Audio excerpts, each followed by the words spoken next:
With shades of Silent Hill, Resident Evil, X-Files and Twin Peaks, Access Games' 2010 release is a difficult game to pigeonhole. Truth be told, it's a bizarre mix of comedy and horror that manages to be rubbish and brilliant at the same time. Like sticking pineapple on a pizza, Deadly Premonition works for some, but is a total turn-off for others. Let's travel to Greenvale as we review Deadly Premonition, the most polarizing video game of this generation.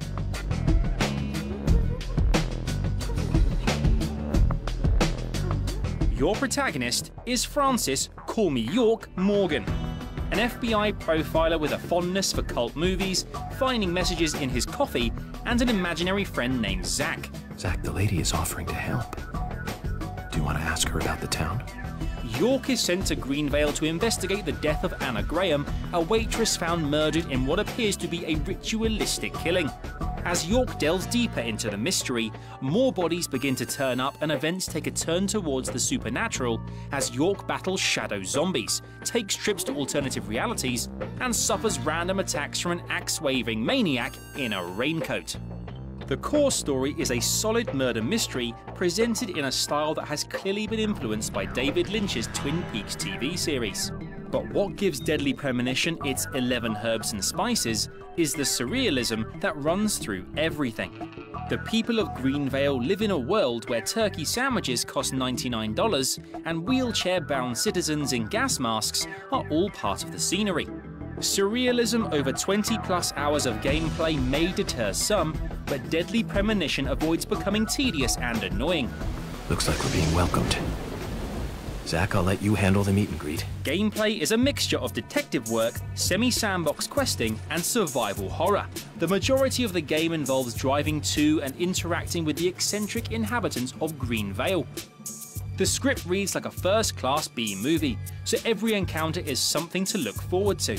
Missions activate at certain times of the day, a la Dead Rising, and there are side quests which reward you with in-game items to assist you. Action comes in the form of Resident Evil-style third-person shooting and quirky puzzles. The same enemies spawn in each level, and don't go expecting complex AI, okay? They shuffle towards you, you auto-lock on their crotch, and fire. These sequences may look awful, but remain engaging and tense. A nice side dish to the investigating that makes up the rest of the game. Describing the controls as clunky is an understatement. York stumbles around like a tank, and watching him coordinate stairs is painful. Navigating the outdated inventory is just as bad. Controls during the action sequences are solid and guns feel satisfying to shoot, but autolock is to the crotch area only, which is more hilarious than irritating. Driving is something you do a lot as you traverse the huge and sparse game map. However, suffering from bad handling, even York talking movies with Zach can't prevent the driving becoming a chore.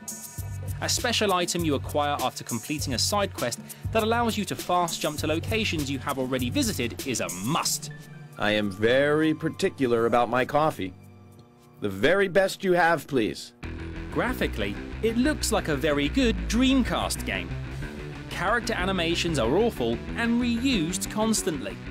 Lip syncing is laughable, York runs like he's ice skating, and Greenvale is deserted. From her lack of resistance, I'd say that Anna's injuries happened very quickly.